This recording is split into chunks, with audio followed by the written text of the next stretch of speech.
squeaky couch. Ladies and gentlemen and everybody in between, welcome to the Let's Get Bread podcast, where today we are talking all manner of things that are important to modern society. Mawwiage. We're talking Mawwiage. Lucas, Never. you're sitting you're in your advanced age, okay? You're sitting, all of your grandchildren are arrayed out in front of you. Okay, you're about to tell them a story. They said, "Grandpa, how did you meet Gramps?" They have two different names for you to tell you apart. I love that I'm Grandpa. Yeah. The less fun one. Yeah. The more serious one. What, do you want to be Pappy? I'm not Irish. Peepaw? What? Peepaw would be crazy. Peepaw would be crazy. He's got I have a yellow bandana wrapped around my head. You're in your massive, dilapidated Victorian. I just show up in every room. Piss. No, not piss pig. Peepaw. What tale do you want to tell your grandchildren about how you met Gramps? Listen, kid. Talk to me when you're 18.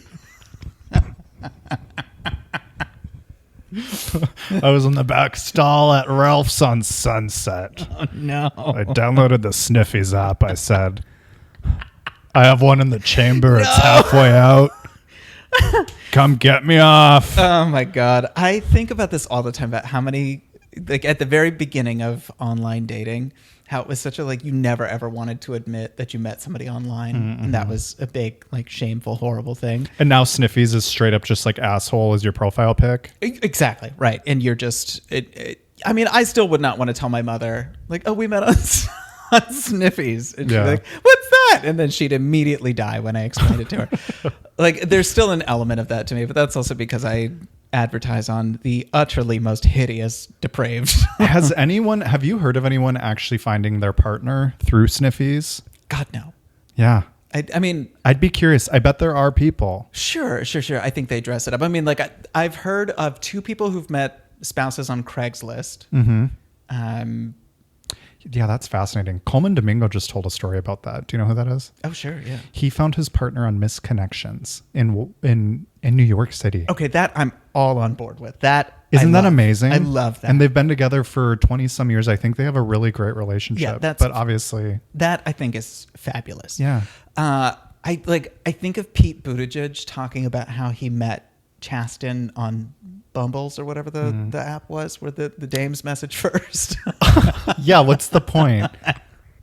I have no idea. Do they still have that sort of filter on Bumble then, if it's two gays, two men? I don't know. I think somebody from Bumble shows up with a gun and says, "Which one of you is the woman?" Pete's like, "Fuck you, him." I'm going to run this town. Yeah, I don't know. But even hearing that, because Pete was smart and canny enough to get out ahead of the news cycle, when this was back in the Democratic primaries way back when, where he said, "Chasten and I met on an app, not the one you're thinking of." Wink. And good old Pete did not want us thinking he was on Grindr, hunting for. Well, I know there's been weddings where they've made allusions to straight people Hinge or Tinder, or I went to a gay wedding once where they had a Grindr cake because they met on Grindr, and I'm like, haha, funny. You literally can't do that for Sniffies. Grindr, you can maybe lie and be like, oh, we didn't do anything sexual. It was literally just Sniffies. You cannot lie about that. We met. Yeah, the ceremony, the ring comes through a glory hole. I'm actually kind of into it. I love a depraved, here's how, any story that's okay, we have the story of how we really met versus what we'll tell our parents. Sure. There was a boy I met in DC at a sex party, a house party, if you will, attended by something like 30 plus Christians or whatever. Wow. 30 souls in this house. And, we saw each other for a little bit afterwards. It was nice. And it had occurred to me, oh yeah, this is one of those cases where we met at a party. A wink. And that would just be our little secret. And that would be fun. It's it's, those moments when you realize I am so fucking boring. That the fact that I'm thinking about that moment in the future is a little wink and a nod that I'm going to enjoy 40 years down the line. It's I am so fucking tedious. I'm going to throw myself off a bridge. But romance, that seems like a nice way to meet somebody to me. What do you think of marriage as a staple in society? I guess I agree with the Republicans about marriage. Stay with me. Take a walk with me. Okay. Thank you so much to those of you that have listened to this podcast. It's been an honor and a privilege, and I wish Don't go. Wait. I wish we could have made it longer. It just turns out that I hate my co-host. No, marriage, when the conservatives and Republicans say that marriage is for rearing children, is for making a stable home for children, I agree with that. I think a marriage, because it is a contract and it makes it difficult to get away and break up from your partner, that makes it much more stable for a child to raise children. And typically and historically speaking, it's always been harder for the woman to leave the marriage than the man. Absolutely. Yeah. So, I think marriage, if you're planning on having kids and raising a family, et cetera, marriage is terrific. Find somebody you love and adore, cherish and trust, and go for it. Have at it. Hammer and tongs. Make it happen. For me personally, if there was no element of marriage if marriage was just like a social thing and didn't involve any like tax breaks or whatever else, could not be fucking bothered. Yeah. I really truly could. That's for straight people, in my humble opinion. I don't need to pretend like I'm buying into, I hate this word, heteronormativity in that way. It just doesn't speak to me. I want, obviously, I love a relationship that has commitment and a relationship that you can be honest with the other person. All of that. Very important. Sickness and health, it's important to have somebody who can take care of you when you're sick and all that, as you discovered in Taiwan when you had diarrhea. We had diarrhea. We had diarrhea. Yeah. That's how I took care of you. Yeah. But yeah, again, marriage equality was not a thing for me growing up. Like when I knew I was a queerling, as I came to know myself, first thing was like, oh shit, this is a bad thing to be. And then second was like, this one's going to have to be off the books, whatever. This relationship's going to be under the table. There was never any possibility that it was going to be a real capital T thing. It was just, you and your business partner, you and your roommate, your longtime roommate. That's how that was going to go. And so, I understand why people want to get married. And I, again, would happily claim those benefits if and when the time comes. Right. I think it puts a lot of pressure on the couple. Unneeded, unnecessary pressure. I feel like I hear a lot of people say that that's actually what ruined their relationship. In that we're married now, we have to do X, Y, and Z because we're married. And then just the traditional elements of marriage, shared finances, shared banking accounts. Oh, the child sacrifice, sleeping in the same bed even. What do you mean I have to put up with this fucking douchebag who's a mouth breather? Go in the next room. We don't need to touch toes. You're sweaty, you're gross. Yeah, I mean, you probably should have picked better. But these are things where I'm like, I don't know, I don't necessarily agree with folks that are like, I'm my own person, he's his own person, and if we meet on the same timeline and whatever, great, but ultimately I'm not changing. I don't believe in that at all. I think that's very annoying for me personally. Sure, it does get to a level of the person is convincing themselves that they're fine. But shared Facebook account? No. Ooh, oh dear. No. Okay. Those people are crazy. What about a shared LinkedIn account? Actually, that makes sense because that's less, hear me out, that's less people in your inbox. So that just makes sense to me. That's just good business judgment. Yeah. Yeah, that it is. I mean, most of us probably have had an experience in high school or college of where your friend gets into a relationship and just becomes a different person entirely and can never go anywhere without their partner. I think that's, there's a balance that you want to strike somewhere where, you're able to be your own person still at some point. And I don't know. For me, it's always, I struggle a lot with I have to see you all the time? I have to, you're here in the apartment all the time? You're always going to be here. I love that though. I wouldn't necessarily want to be doing something all the time. I don't think just because you're around me, we have to do this together, but I like having someone in my space. Sure. Knowing they're there while I'm doing my thing, they're doing their thing, but just knowing someone's around, I find warmth in. Maybe I'm just the sort of critter where I need enough territory. I need a house that's at least 3 bedrooms, at least 2,100 square feet of an apartment. Do you believe that about yourself? That I'm territorial? Oh, yeah. I know this about myself. I was worried when we traveled together. We were together for 2 weeks. Yeah, right. And I never felt you like get snappy. Mm-hmm. I mean, in terms of territory. Yeah, I mean, I think like, so throwing dinners here, for instance, is the thing when I really overload the place with a ton of people. As soon as everybody's gone, it is the most blessed, sweetest relief when the house is quiet again.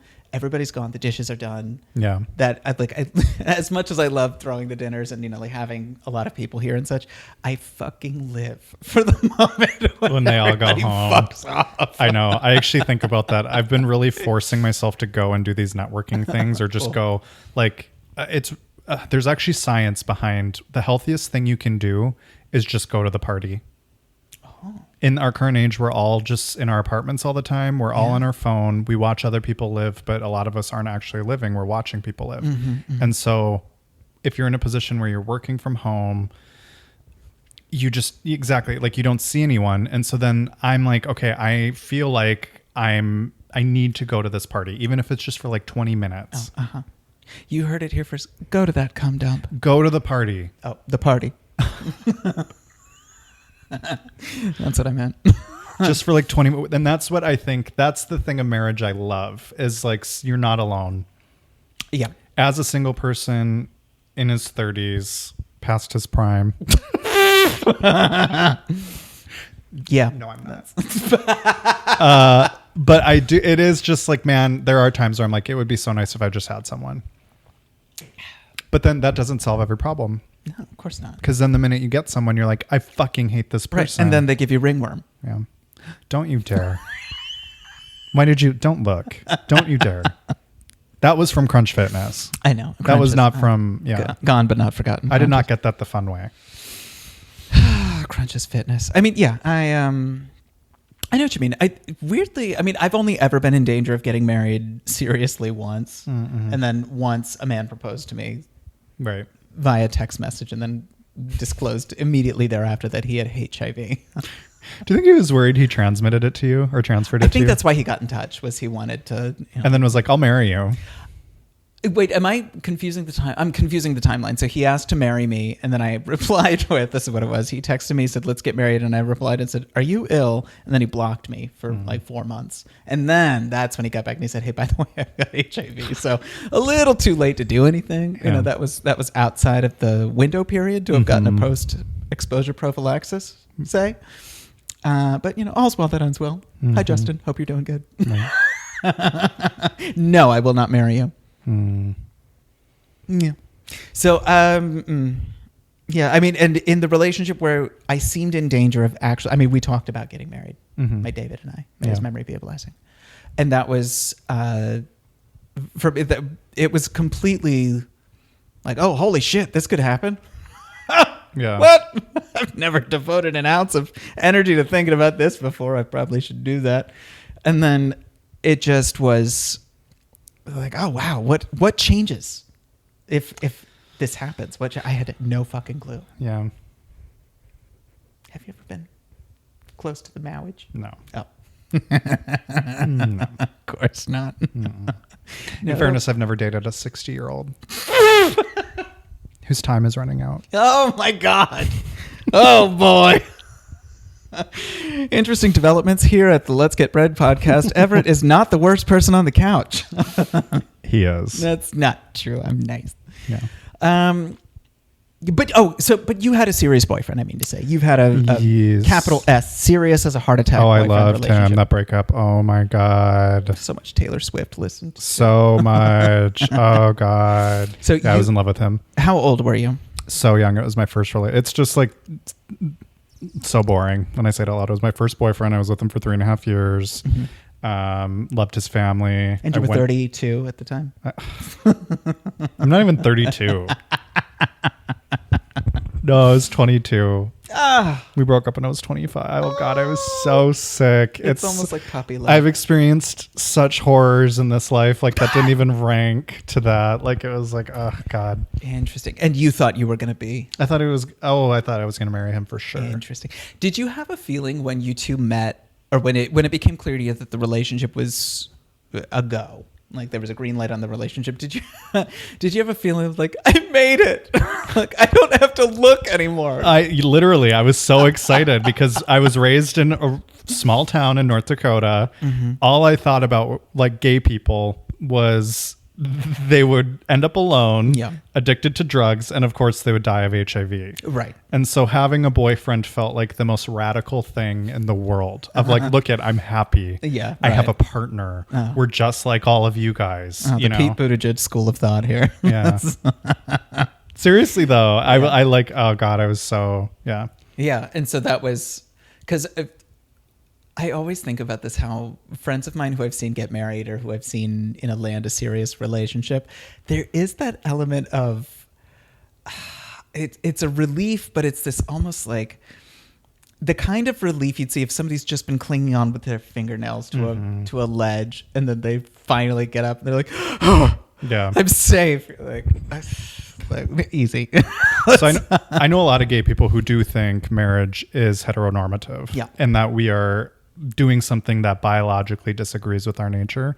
I will say I tend to fall more on the side of, I think it is so radical and punk to get married as a gay person. I do still feel that in a certain way because we are set up to be told that we are not going to be happy, that we can't be committed to someone else. And if straight people view this act as being proof of being committed to someone, and we do the same thing they do and are able to excel at it and communicate better and show like an actual relationship where you see two individuals, like, I think that's radical. Yeah, sure. And gay people just naturally bring, even like, let's talk about it, like open relationships. I would say most gay married men, I shouldn't say most, but a lot are open. Yeah. And then communicating just annoyances and even just allowing your spouse who you're married to contractually to sleep with other people. And then they come home and you can be like, I hate that you slept with that person, or I'm jealous that you slept with that person. Like, I think that's all really healthy. I could not figure which side of the issue you were going to come down. Because you weren't listening. I was. You were listening. waiting to talk. I was listening. I was like, where's he going to end with this? Is this going to be like, I hate that and I wish it would change? Or this is super cool that we can have an open relationship and communicate despite everything. Okay, see, I was listening. I was bored, but I was listening. Exactly. I think I hear what you're saying. There is something... I don't know. There is something I think that's just the gay overachiever in you that wants to show up straight people and be like, I did this better. My whole life is about proving people wrong. I know. And it's unbearable. It's a bad trait. I want to change so bad. You heard it here first, kids. He needs to change. Yeah, I think I understand that drive, and I know a lot of people where that's a really good motivator for them to do things. It is not a motivator for me in the slightest. Somehow, do you have motivators? Revenge. Yeah. Isn't that kind of the same thing? To do better than somebody? No. I mean, prove someone wrong is sort of the greatest revenge. No, revenge is the greatest revenge, darling. Like, this is another topic for another day. Yes and no. Shades of gray here. I think. For me, like I'm trying to think of how do I even formulate what my approach to a relationship would be like.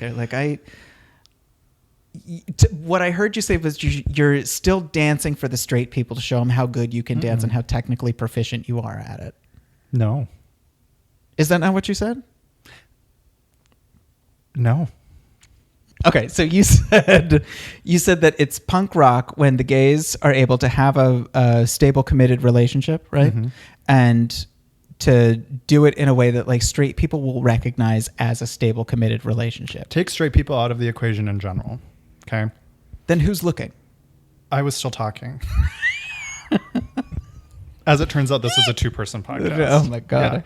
Yeah. So take straight people out of the equation in general and just talk about like society, socially, the construct behind gay relationships. Mm-hmm. Would you say that there's a negative or positive connotation with them? Attached to the gay homosexual relationships? Yep. Usually a negative. And so to do something like marriage, which is deemed socially positive, is an act of rebellion. We did the positive thing and are showcasing our love in an out loud way. Yeah, not behind closed doors, not with the expectation that this person is temporary. Like when you marry someone, it is the opposite of temporary. It is, I'm in it for the long haul. I'm committed. I see your point. I don't agree with it though. I don't agree that it's... But it has nothing to do with dancing for straight people. And everything to do with people, society told us we were only good for a night with one another. And we're so much longer. But that society is not... That, capital S society, its values don't come out of nowhere. Those values are from straight people. Right. So, I mean, it still is. We haven't gotten away from straight heteronormativity as the driving force that's assigning value to But things. I think gay people have the same thought process that gays can't be happy and in relationships. And so whether or not straight people, fuck them, we're proving other gay people wrong. Oh, agreed. I think that's absolutely the case, that a lot of gay people have that implicit, what's the word, internalized homophobia, that kind of thing. That still comes from straight people. That still comes from, the broader heterosexual, heteronormative society. But I think the point you were making, and now that we're in court, was that I'm dancing for straight people. No, I'm not. I'm proving everyone that's not us wrong, because we were set up to fail and made to feel like we couldn't succeed in our relationship. And look at us, we crossed the finish line. So my broader point is that, sure, yes, I agree with that. But the thing that I'm saying is that I don't want to play that game, period. You're choosing to play that game of and the long term. That's fundamentally just a difference between you and I. Is you are like you're not participating. Yeah, right. In anything that like involves like, because you have this like, I'm trying to find a positive way of saying it. No, hold on. Let me brace myself. No, I admire it to a certain extent, but sometimes I think you limit yourself. Like I get what you're saying, because you're sort of the ultimate cool kid nonconformist. Which I find like personally annoying, because I'm like, I think even if you're trying to not participate secretly, not you specifically, but people like you, secretly you still need community, and secretly you still need validation and approval. And so not showing up to the party, I think sometimes limits you, which isn't to be more metaphorical towards like not wanting marriage. I think it's perfectly fine to not want marriage. So but you're conflating a few things here. You've accused me of saying that I never wanted validation, which is not true. I'm a comedian. Of course I want validation. I think there's very clearly a pathological need for validation. Yeah. And what was the other part of it? Validation and, like a relationship, like you don't need anybody else. That's also not the community. You said like the other side is like, well, I don't need community validation. Definitely not anything that I'm looking for. Like I absolutely want to find a community and a lot of validation. But on your terms. Well, sure. I mean, that's what everybody wants. But I mean, validation and community without the strings attached that come with having to be on a football team, right, or having to be a part of a musical theater troupe. Like if that's what I have to do to find community, I'm good. Right. Like if I have to join a musical improv troupe, no. Yeah. A Stonewall kickball league, no. You have it out for organized gay sports. Like, cannot it's so funny. The fuck be bothered. I will walk away from Omelas. I will not do it. That's a great example, like of nonconformity. Like it's just like, I am cringe, but I am free. But like take this. Okay, so back to the main point of dancing for straight people, because I think you hit on something really interesting, and I think a lot of gay people, I think this is such a difference in our community. Look at this podcast.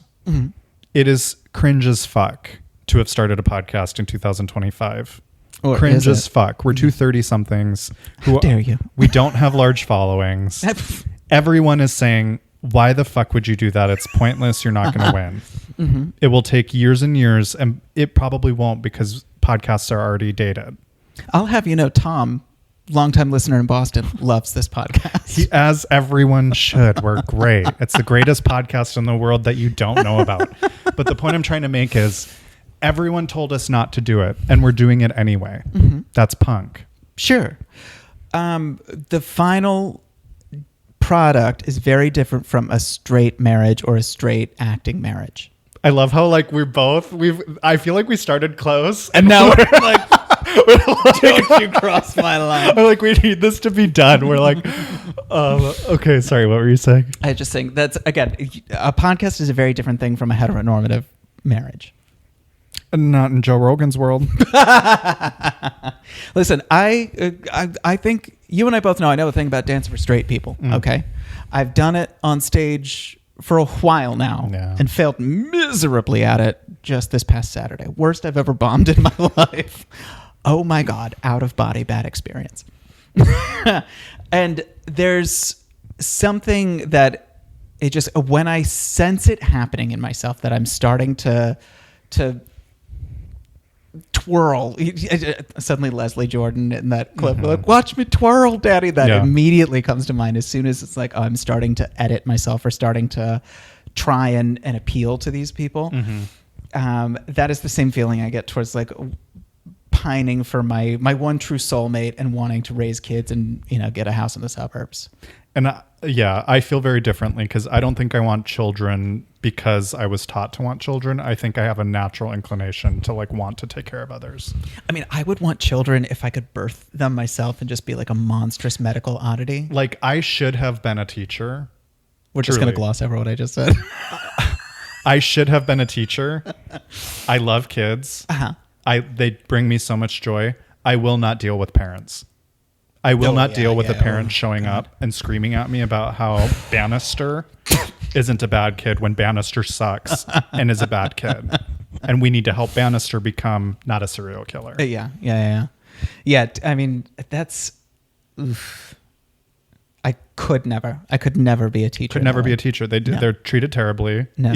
Pay aside from that, like, I would love to do that though. And so like I know like I'm suited to be, and not that being a parent is very different than being a teacher, and I know plenty of teachers who don't have children and don't want children, but I would love to have kids. I enjoy the idea of like, oh, on Saturday I get to bring them to soccer. Do you remember discovering your teachers had kids of their own? My teachers, like the first 3 or 4, like first through fourth, were ancient. Oh, I remember discovering teachers of mine had kids of their own, and my little brain was like, what? Why? You've seen into the stinking morass at the center of the human heart. My first grade teacher, her name was Mrs. Rasmussen. The best. Oh. She and I grew up right across from my elementary school. And so we would be driving home at like 7 or 8 p.m. at night, like from like my brother's hockey game or something. I was like 6 or 7. And my classroom light would be on and she'd be sitting at her desk grading stuff or organizing something. She won teacher of the year. She was amazing. She was so committed. And I remember just based on her work ethic and how much she was there, I was like, oh, Mrs. Rasmussen lives there. Oh yeah. And so that was sort of my like light bulb of like, wait, she has a house? Yeah. It's like when you run into your teachers at the grocery store or something like that. Yeah. It's like a hermit crab out of its shell. Or you see him drunk at the Spitfire Bar and Grill. Wait a minute, why is Mr. Joe... Oh, well, I almost used his real name. I saw... Escandalo! Yeah, I, in a lot of ways, I lack maternal instinct, which will come as a shock to no one. I don't know what else to say about that. Again, raising children seems like, you know, like I'm happy to drop in and you know, like once they're old enough. And if you do not want children, do not have them. Oh, yeah. And I think it's more important not to, Jennifer Lawrence actually just said this on an interview, but she was talking about how we need to ask people more about why they want children versus asking the people that don't want children why they don't want children. If someone says, I don't want children, line of question should stop. Sure. If someone says they want children, ask why. Why do you want children? I already told you. Oh. I also think it's an honor to get to like raise something and watch something grow. Honor. I'm just so struck. So the other day, like, and this is going to be lame for like actual parents of humans, but like my dog, for example, do you remember like when you were over and I heard her drinking water? I was like, oh, thirsty girl. And then all of a sudden she walked in from the bathroom. I thought she was drinking out of her bowl in the kitchen. And I was like, were you drinking out of the toilet? That was so disgusting and funny. But like, I can't even, like, it was funny to you, but it was like such a confluence of disappointment. But also, like, I love her so much that it doesn't even matter. Like, I don't know. Like, it's so a love so unexplainable. pure. Yeah. And like, that's mine. And like, I raised her and she's an animal and I get it and I'm weird, but like, she's mine. Like, that's mine. Uh-huh. And not in like a territorial way. It's just it's an honor. I don't know. It's corny, but it's true. Yeah. I'm so struck by the use of the word honor there. It's really,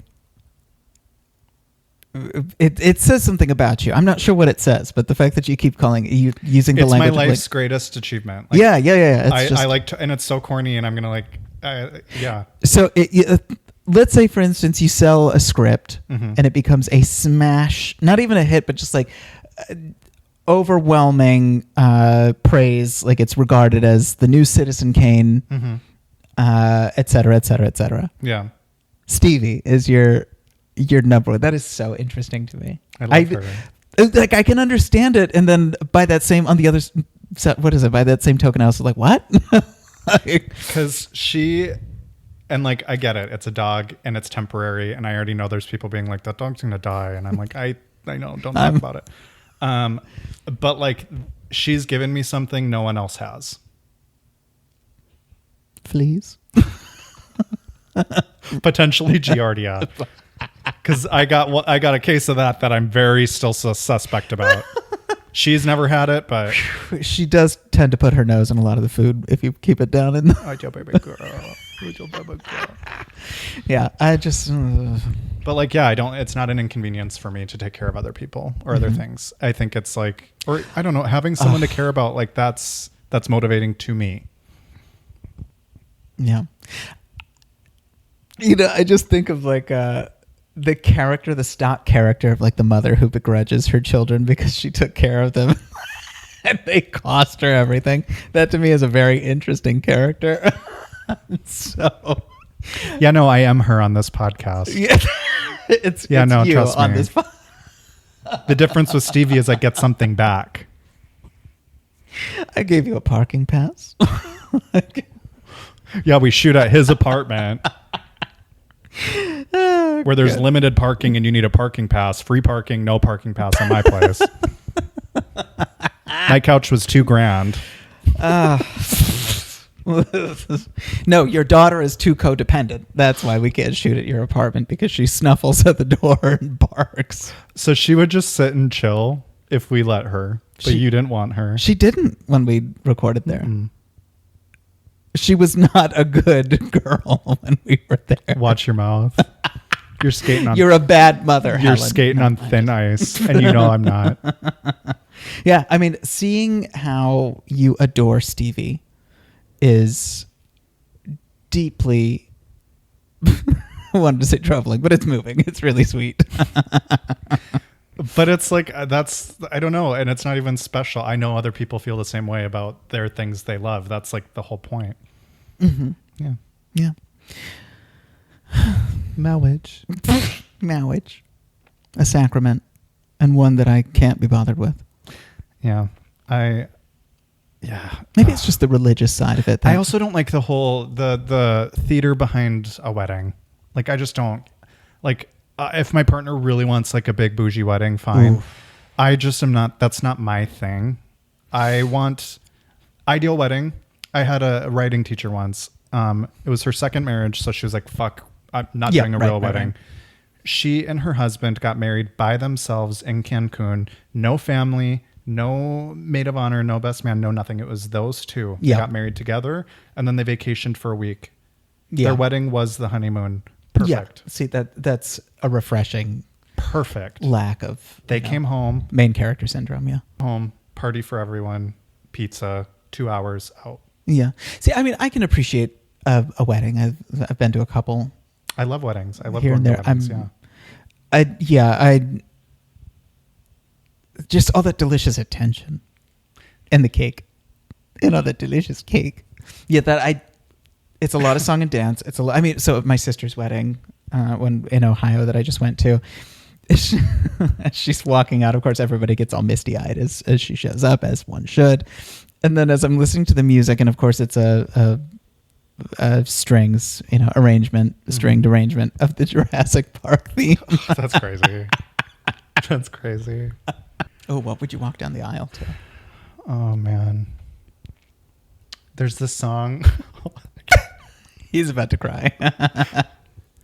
1,000 Years by Christina Perri.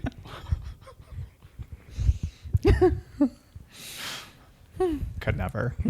I'm so sorry if you've done that. I know probably many of you have. Oh dear. What about you? Heavy Metal and Reflective by Azealia Banks.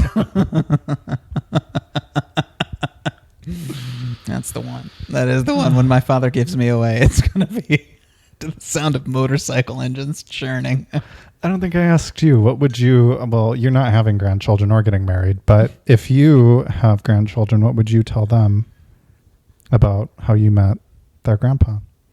We met at a party. It'd be one of those. It'd be a wink and a nod. We met at a cafe near an alley. And then the no, whoever's my sister probably drunk in the corner be like, Vaseline Alley. be one of those. Yeah. Yeah. I don't know. I cannot, because again, the story I have about how I met my David is completely normcore. We met at a show. Right. A friend introduced us, and that was that. There's no drama. There's no skullduggery. There's no cloak and dagger.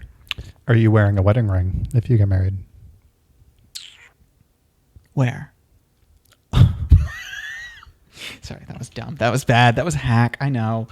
Am I wearing a ring if I get married? Probably. I don't think I am. Really?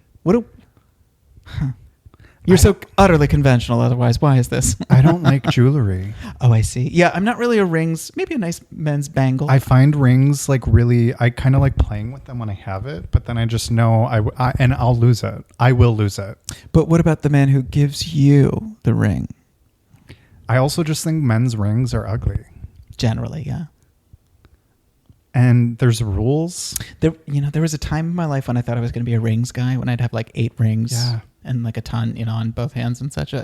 That's a commitment. That's a lifestyle. I'm just such a like white t-shirt, blue jean guy. Like I just don't care. Yeah. I'm too young to be a mother. You are not. You're almost at your midpoint, baby. You are. I'm too young to be a grandmother. If we're writing a screenplay and we're reading Save the Cat, you are at the midpoint. Oh no. Your All Is Lost is coming soon.